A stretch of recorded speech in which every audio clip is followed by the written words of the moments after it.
the other question? There's only one other real problem I had where God says that he's jealous and vengeful. Why Because not? the first, I don't know, I just thought that he's got nothing to be jealous of. He has Why shouldn't everything. it be? You know, like I guess we're made in his image too, right? There's no And what I'm reason why he asking you, shouldn't. why is being jealous a bad I characteristic? don't know. When Jesus describes his father, it's as a merciful. Like I always thought, if God was jealous and vengeful, Satan wouldn't be here. So hold on. You selectively choose the parts of Jesus' words you like, and then you reject the words you don't like. You mean the same Jesus who talks about having to destroy Jerusalem and the temple because of their rejection of him? That same Jesus? No, I do understand that there's a time for righteous anger. I do get that. I just think the word jealous is what I had a problem with. Okay, but my question is, who told you jealousy or being jealous is a bad characteristic? Where'd you get that from? I don't know. I guess from myself, it's not really based on anything. Exactly. So what you're telling me is you are now determining what is right or wrong due to your desires and whims, but you're not God. Yeah, that's true too. And I can't possibly hope to understand him either. Well, not only that, let's take it a step further. I'm going to show you jealousy is not a bad trait. What happens is even the good traits that God endows us with as a reflection of his character can be corrupted and be used for evil purposes. For example, eating food, having desire for food is not sinful, right? No, of course not. But then what if you become a gluttonous pig and a food addict? Ah, I see what you're getting at. Yes, absolutely. Even the desire for sex was created by God, right? So that we can come and join ourselves with a woman, right? And become one flesh. Absolutely. Yep. What happens when you take that natural desire and now you pervert it and use it to fornicate, commit adultery, and let it control you? Yeah, I understand. Okay. Now to show you the same Jesus who says God is love, same Jesus who says God is love, is the same Jesus who tells John in Revelation, and I can give you other passages, even in the Gospels, then the kings of the earth and the great men and the commanders and the rich and the strong and every slave and free man hid themselves in the caves and among the rocks of the mountains. And they said to the mountains and to the rocks, fall on us and hide us from the presence of him who sits on the throne and from the wrath of the Lamb. For the great day of their wrath has come and who's able to stand. Yeah, okay. Okay, now let's go back with jealous. Why would God be jealous for you? And why is it bad? Okay, let's take it in its historical, cultural context. God is perfect. We are not. But God created us in a way to reflect his characteristic, right? His characteristics. Okay, now, you give yourself wholeheartedly to a woman. Okay? You have been nothing but faithful and kind, and you provided for her. You care for her. You don't disrespect her. You love her and cherish her. But she's constantly leaving you for other lovers. And when these lovers use her and abuse her and dump her, she runs back to your arms. Yeah, that's understandable. That's not a bad jealous. That's a hurt jealous. Because God likens Israel to his bride. Yes, he does. And he says, instead of loving me, who has done nothing but love them, care for them, provide for them, redeem them, protected them from their enemies, they keep running after other lovers, the foreign gods of the nations, because they desire the members of those lovers, because I'm not delightful to their eyes. They keep running from me. They keep abandoning me, get ravished by their lovers, and then I end up taking them back over and over again. And this is a pattern with them and me. So is God completely just and righteous for being jealous for his bride and upset that his bride is constantly abandoning him for other gods that they find more attractive and better endowed, even though those gods have done nothing for them? Absolutely, Sam. That's probably another reason that I was worried too, because the Jews had done that throughout their time. I was worried that they'd done it again, But I do like the way you explain. I love the way you explain the jealous thing, Sam. I've never looked at it like that, brother. But I'm going to give you some examples from Scripture. And by the way, the story of the New Testament, by the way, if you don't know what it is that God finally gives Israel the divorce she wanted. If you haven't watched my series, I've done several series. One, it's the Great Divorce. The story of the New Testament is God keeps pursuing Israel, his bride. They keep wanting other lovers, and he keeps cheating on him. He keeps taking them back until finally he says, enough is enough. I can't make you love me. I can't make you desire me, so I'm going to hand you what you want. You want a divorce? Here you go. You're free. And that's why Jesus came now to establish his church. So God's covenant people is no longer the nation of Israel. Yes. It is the community of believers that consists of both Jews and Gentiles who will be baptized in Christ. Now, let me give you an example why God is jealous here. Look, he now commands Hosea, a prophet, to do the following. Watch. Hosea chapter 1. Watch. When Yahweh first spoke through Hosea, Yahweh said to Hosea, go take for yourself, or Hosea, a wife of harlotry. Let me see if I can get a paraphrase. Sometimes people won't get what the harlotry means, right? Let me do NIV. Why would God have him do that? Do you have any idea?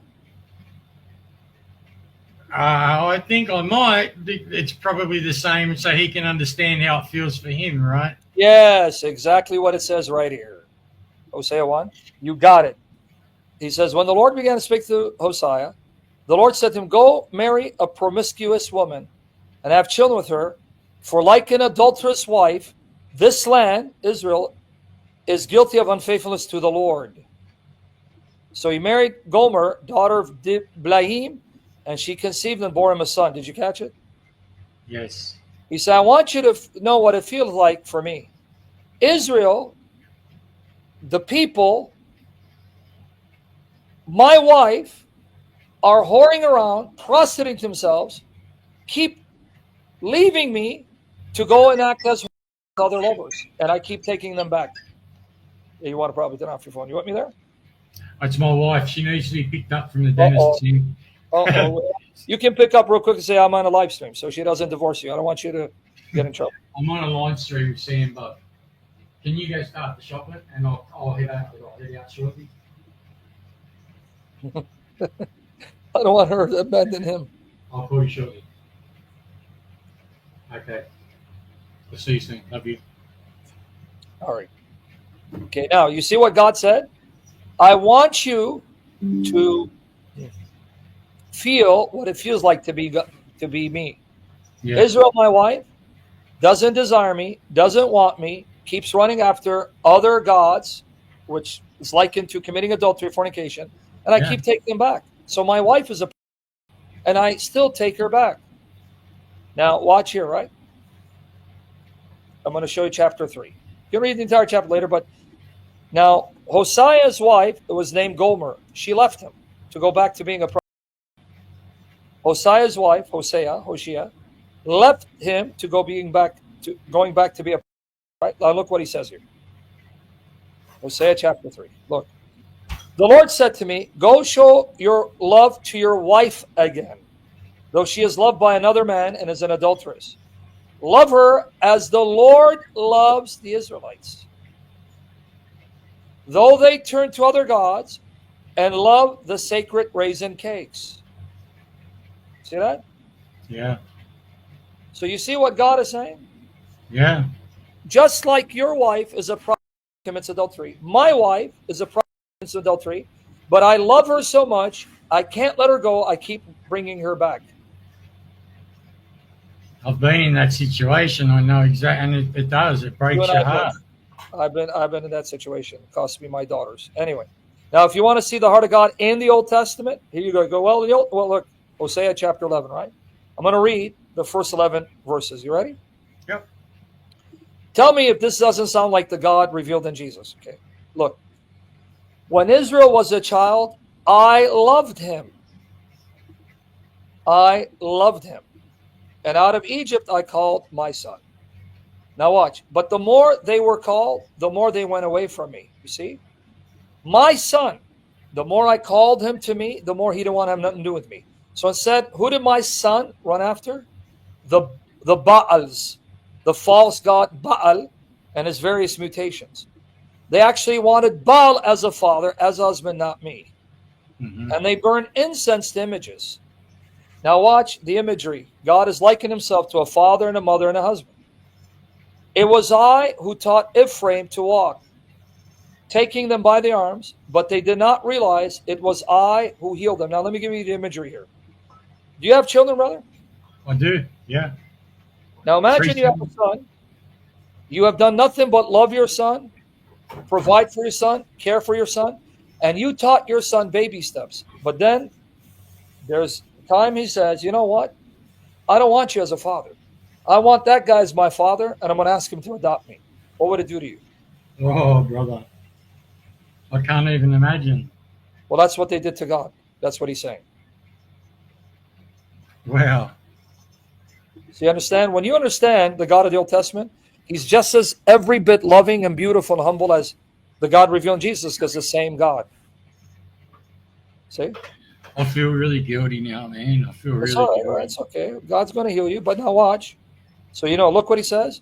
It was I who taught Ephraim to walk, taking them by the arms. In other words, I taught my son baby steps, but then my son said, I don't want you, I want Baal as a father, even though you fathered me. Now watch. I led them with cords of human kindness, with ties of love. Does that sound like a cruel God or the God revealed in Jesus? Yeah, sounds like the God revealed in Jesus. He said, I did nothing but love them and care for them, but to them, I was like one who lifts a little child to the cheek. You know what he's saying? You know what the imagery here is? And bent down to feed them. This is the imagery, brother. I want you to look. He's saying, this is how I am to them. He took them as a little child, your baby, put them to my cheek. That's the imagery. And then he says, like a good parent, I stoop down to feed them. Here you go. That's the imagery. That's how God is describing himself. You understand? I do. You see how powerful that imagery is? I do. So now watch what he says. Even though I did that, then he asks a rhetorical question. Will they not return to Egypt, and will not Assyria rule over them? Because these were the nations whose gods that the Israelites kept turning to worship. Because they refused to repent. Are they going to keep going back to these gods? And now he says, well, if you don't want me, you don't want my protection. And if you don't want my protection, guess what happens? Kingdoms will come and ravish you and slay you. A sword will flash in their cities.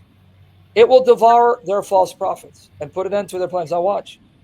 Look at where you're going to really... When I read this the first time, I started bawling. Why? Because verse 8. My people are determined to turn from me. See? They are determined to turn away because they don't want to have anything to do with me. Even though they call me God Most High, I will by no means exalt me because they don't want me. They pay lip service to me. They want other gods. But now look at his heart. Now you tell me if this doesn't sound like Jesus. He's angry because he has to punish them. But now he's heartbroken because he has to discipline his son. Look at his words. How can I give you up, Ephraim? How can I hand you over, Israel? How can I treat you like Admah? How can I make you like Zeboim? Meaning, how can I wipe you out completely? I can't. What I did to Sodom and Gomorrah, I can't do to you. I cannot bear to see you suffer, but you leave me a choice. Because look what he says. My heart is changed within me. All my compassion is aroused. Meaning, you're breaking my heart because you're leaving me no choice to discipline you. But because I love you, I cannot stand the thought of having to wipe you out. And I won't. I can't because I love you too much. See? That's why then he says, I will not carry out my fierce anger. As angry as you've gotten me, I will not wipe you out. I can't. Why? Because you're my baby. You're my baby, and I can't do it.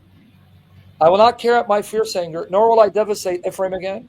For I'm God, not a man. Meaning, I'm a God who keeps his word. I'm a God who does not lie. I'm a God who's not double-minded like men are.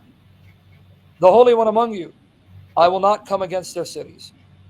They will follow the Lord. He will roar like a lion, like when a lion roars for its prey, and they come, not prey, lion roars for its cubs and it comes. I will roar for my cubs, then they will recognize me. When he roars, his children come trembling from the west. They will come from Egypt, trembling like sparrows. From Assyria, fluttering like doves. I will set on them horns, declares the Lord. See that? Yeah. Now, does that sound like God is a cruel God, merciless God? No, not at all. You're right, Sam. They've plucked bits and pieces from the Old Testament to make him look bad, but exactly, it's the same thing that the Muslims do with the New Testament. Exactly. Now watch it. That's why I wanted so much to speak to someone. And it's my responsibility to know the Bible better than I do. Well, you will. It's a shame I haven't read the whole thing. No, you will. You'll learn. You'll learn. But one thing I want you to catch again, right here, you see the heart of God. Now watch here, God. It seems like he's so broken, like he's crying, right? Right? The picture, oh, how can I give you up? My heart is, right? Yeah. You know why? Because this is the God who then becomes the man Jesus. Now watch. This is the same God. Now watch here. Luke 19, 41, 44. Tell me if it sounds the same. As he approached Jerusalem and saw the city, he wept over it and said, if you, even you, had only known on this day what would bring you peace, but now it is hidden from your eyes. The days will come upon you when your enemies will build an embankment against you and encircle you and hem you in on every side. They will dash you to the ground, you and the children within you, your walls. They will not leave one stone on another because you did not recognize the time of God's coming to you. See, he's crying. He's heartbroken. You know why? Yeah. Because you don't want me, therefore you can't have my protection. And if you don't have my protection, that means nations will come and ravish you. But what else could I do when you don't want me? You don't want me. So imagine husband and wife or children. They say, we don't want you here. We don't want you in this house. Get out of here. And as heartbroken as you are, you leave. And then all of a sudden, all these men come into your house, use and abuse your wife, and take advantage of your children. But you can't do nothing about it because you were not wanted. Yeah. This is how God is describing himself. They don't want me. What do you want me to do? See, I looked at it as though it was a flaw of his, that it's not his flaw, it's ours. You got it. And if I were to read Ezekiel 23, you'd start bawling. But let me show you how beautiful his heart is, not just for the Jews. Look, Old Testament, right? Look what he says. What about the foreigner, the stranger? Look what he says to them. Look at it. Watch how beautiful, loving this God of the Old Testament is when you read things in context. Let me go NIV, man. Legacy can be sometimes hard. Let me just do this. I want you to watch this. All righty then. Now, when you read in context, there's no problem. Now, watch here. When a foreigner resides among you in your land, meaning a non-Israelite, but he wants to live in your land, right? Yeah. Do not mistreat them. The foreigner residing among you must be treated as your neighbor, native born. Love them as yourself, for you were foreigners in Egypt. I am the Lord your God. Does this sound like a tribal God? Or does it sound like the God of creation who loves all nations equally? Yeah, he loves everybody. And look what he says. Everyone to be treated fairly, yeah. Yeah, look at this. Deuteronomy 10, 17, and 19. For the Lord your God is God of gods and Lord of lords, the great God, the mighty and awesome, who shows no partiality and accepts no bribes. He defends the cause of the fatherless and the widow, and loves the foreigner residing among you. Also, God loves the non-Israelites. But I thought he's a cruel God. He's not like Jesus. He loves the foreigner among you, giving them food and clothing. I love them. They're all mine. And you are to love those who are foreigners, for you yourselves were foreigners in Egypt. Does it get any more beautiful than this? No, it doesn't seem.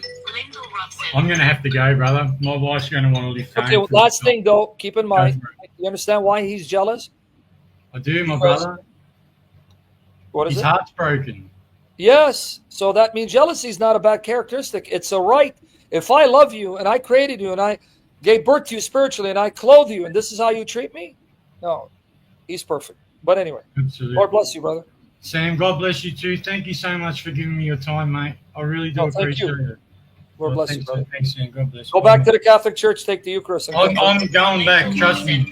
Confession and the Eucharist. God bless, Sam. God bless you.